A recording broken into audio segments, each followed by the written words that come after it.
What's up, guys? Nintenjoel here once again. I've tried doing this intro 36,000 times. It is time for one of my favorite subjects of all time, and that is retro import gaming.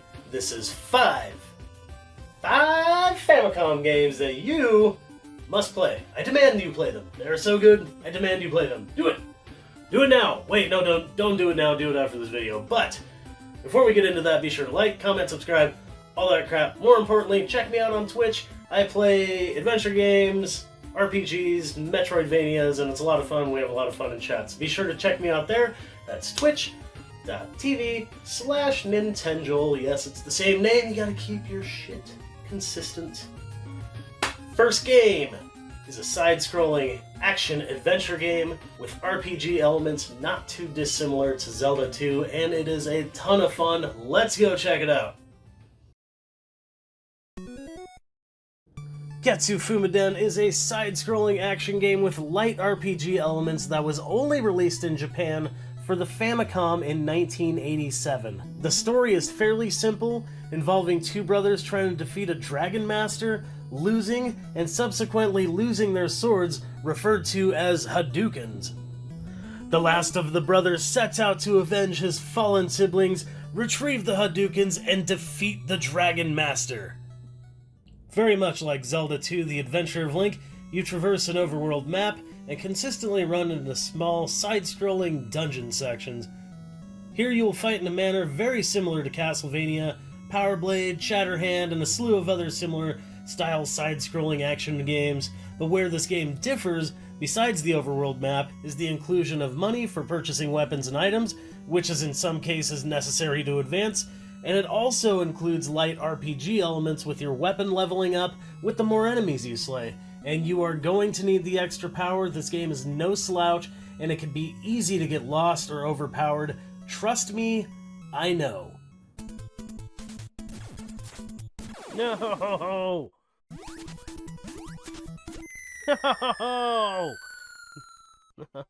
No! Crap and a half.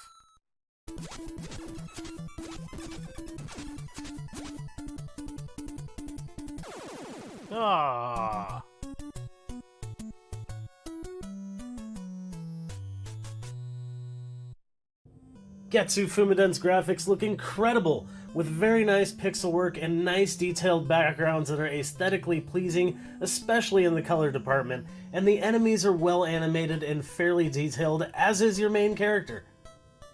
Of note is the soundtrack for Katsu Fumadan.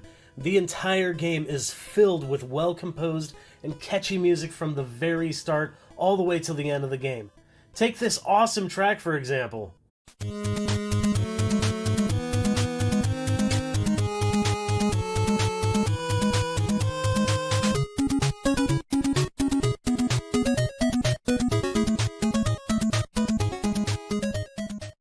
Or this absolute banger here.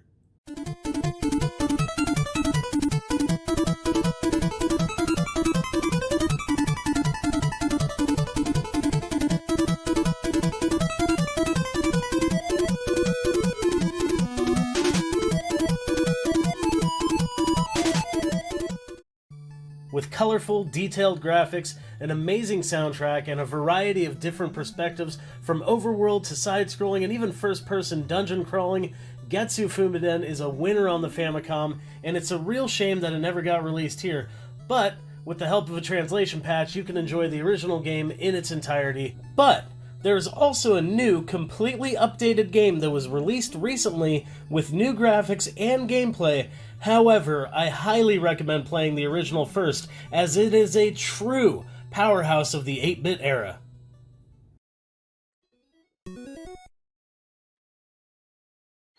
Whoa, yar! Whoa-wee! Huh? Pretty awesome looking, right? Pretty great. Check out Katsu Fumadan. If anything, just listen to the soundtrack, it'll blow you away. Okay, so next we have an amazing overhead action game that is a ton of fun. It's based on a movie, but it's not this game, and it's certainly not this game. It is this game right here. New Ghostbusters 2 is a Famicom game that was developed by HAL Laboratory and was released in October of 1990, several months after the flop of the NES game. Like all the games on this list, this game is not released outside of Japan, and that is a real shame. Because unlike the wonky side-scrolling action of the NES title or the dumpster fire that is the 2600 game, the Famicom version of New Ghostbusters 2 is an overhead action game. You begin by selecting 2 of the 4 available Ghostbusters and proceed to explore, zap, and capture ghosts, ghouls, and spirits while avoiding the numerous ways that you can meet an untimely end. The action is fun, smooth, and requires a bit of strategy when it comes to positioning your Ghostbusters just right so that the first one zaps and the second one swoops in and swoops the spirit away from just the right position. It can be difficult, slightly unforgiving, but also rewarding when you advance. The music is well composed, sounds crisp, and actually features the original Ghostbusters theme.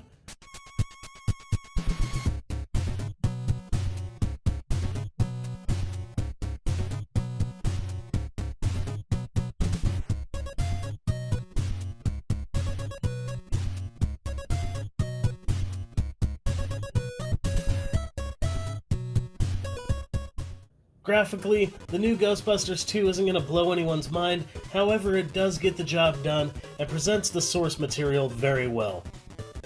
One drawback to this game is such an apparent one. I have no idea how it got released with such an obvious shortcoming, and that's the fact that this is strictly a one-player game.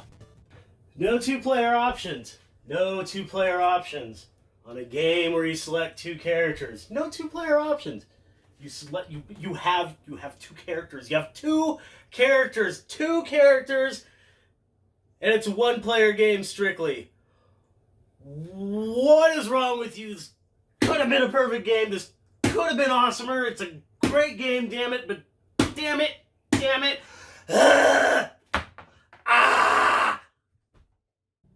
Despite that one obvious flaw, New Ghostbusters 2 is a game that everyone that loves 8-bit games, and especially games with an overhead view, would enjoy and should try. Decent graphics, awesome music, including the Ghostbusters theme, addictive gameplay that is, while cliché, easy to play yet hard to master. New Ghostbusters 2 is an obvious choice for this list.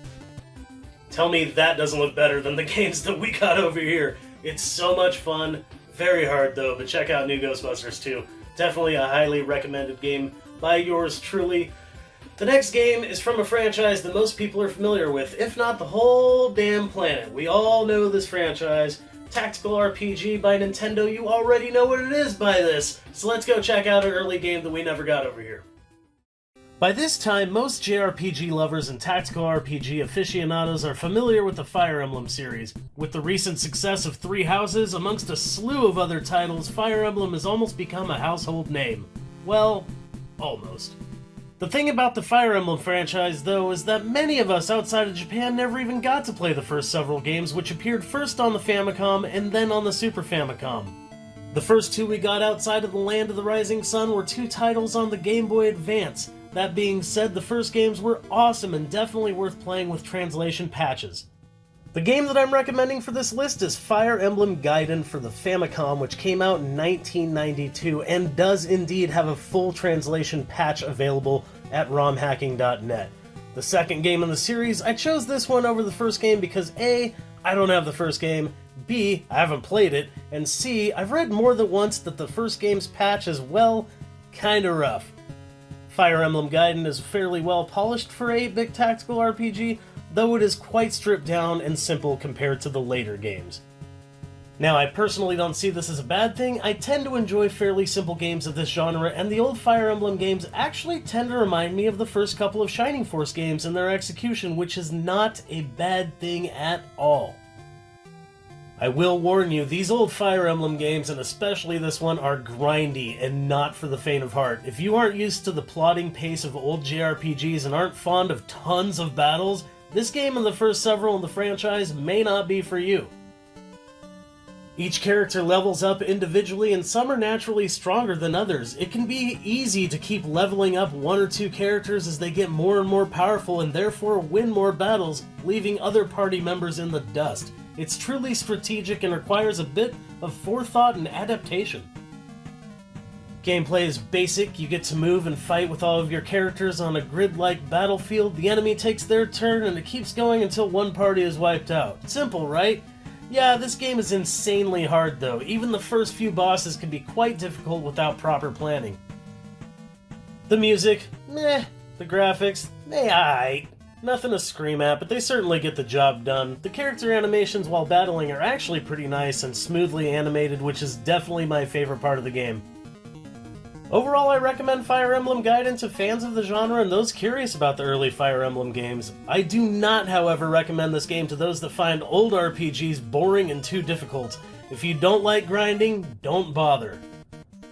The simplicity of Fire Emblem Gaiden and the easy-to-digest gameplay are what pushed me to include this game on the list. It is both addictive and quite rewarding when you make it to the next area, and definitely worth a play. Simple, yet effective. Fire Emblem Gaiden, definitely a good one. Check it out if you need to scratch that tactical RPG itch, but don't want it to be overly complicated. As for the next game, also not overly complicated. However, it is so impressive. I've talked about this game multiple times. It's about time I got some footage and showed you guys. This game is an overhead shoot-em-up, and it is absolutely insane and will blow everybody's expectations out of the water, I think. The oddly titled Summer Carnival 92 Reka is an overhead shoot-em-up, and it has a few outstanding qualities that make it stand out from similar games of the era. While a fairly common type of game with fairly standard mechanics, Reka truly stands out in its performance. While not perfect by any means, the speed, intensity, and odd music of this title makes it stand head and shoulders above the rest. No exaggeration, Reka plays hyper fast and enemies come at you at sonic speeds. Bullets whiz past you and you'll be thankful for your incredibly small hitbox, something not very common at the time this game was released. Your ship can acquire weapon power-ups, though nothing overly original. There are tons of enemies to kill and bosses at the end of every stage, or even half stages. The gameplay is basically what you expect, but again, it's all about the absolutely bonkers pace and difficult patterns. It's hard as hell, but you will definitely want to come back for more. Visually, Reka is fairly standard fare for an 8-bit shoot-em-up. There's nothing outstanding, however, there's nothing really offensive to be seen here. The backgrounds are fairly minimalist, which is probably to make up for the sheer speed and craziness happening on screen. It doesn't detract, however, as the gameplay is the real draw, as is the performance. Is it me, or can I feel the console straining to run this game without glitching or catching fire? It's freaking crazy. The music is absolutely wild and insanely good. Beeps, boops, cantankerous techno beats and odd melodies are what's on the menu, and it does not disappoint. Check this epicness out.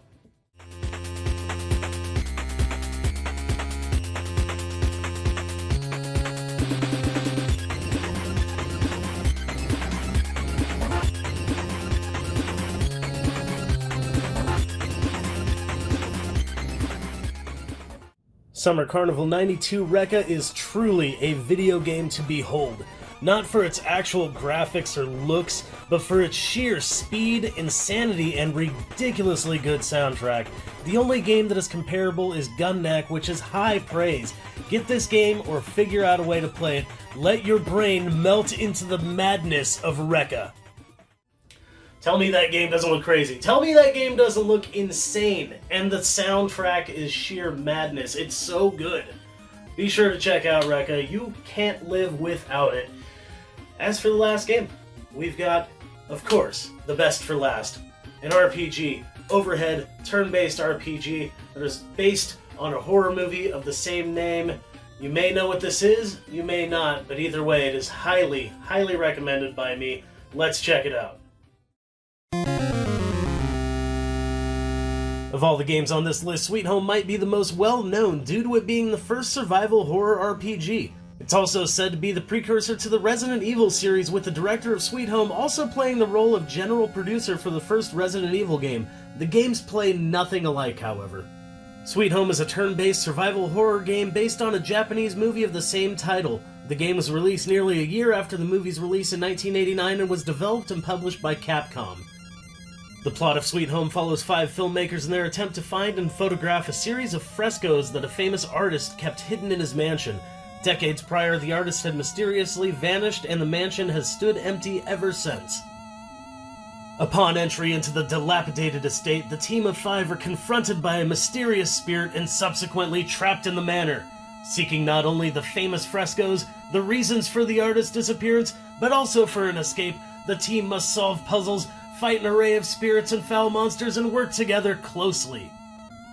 All 5 characters each have one item that is unique to them: a lighter, a vacuum, a medical kit, a camera, and a key. You separate the 5 members into 2 groups, which you can switch between and even change members, provided you are next to the group. The tools are used in various ways to clear obstacles, open doors, photograph the frescoes, and even heal your party. If you lose a party member, they are gone. You can find limited items to replace their permanent one, but really, try not to have anyone die. It makes the game a lot more difficult dealing with the character absence. If you do lose someone, consider going back to your last save, and save often. There are puzzles throughout Sweet Home along with equipable items and weapons. Inventory space is extremely limited, but that's okay because you barely get any items in this game, including healing items. This game can be brutal with this and some of the puzzles. Even combat with some enemies can be fairly tough, especially with said shortage of healing items. Combat is strictly turn-based, reminding a bit of old Dragon Quest games or even first-person perspective dungeon crawlers. The enemies contain great pixel art and are actually animated quite well, which wasn't very common for an RPG to have back then. I see you too, Phantasy Star. Exploration of Sweet Home takes place in an overhead view and is fairly standard fare for this type of game, if a lot darker. There are no healing spots and you can save anywhere. This gives the game a sense of urgency and never knowing what's coming. Is this a safe enough spot to save? Should I save considering where I am and what's in my inventory? How close am I to imminent danger? It can be tricky and it makes you just want to keep pressing forward. Sweet Home's plot is dark, and it's obvious why this game never made it outside of Japan. I won't spoil anything for you, but it quickly becomes apparent that this might be the darkest video game story of that time. I find the music to be simply perfect. Dark, haunting, and sometimes panic-inducing, the soundtrack goes perfectly with the evil theme of the game. Check this track out.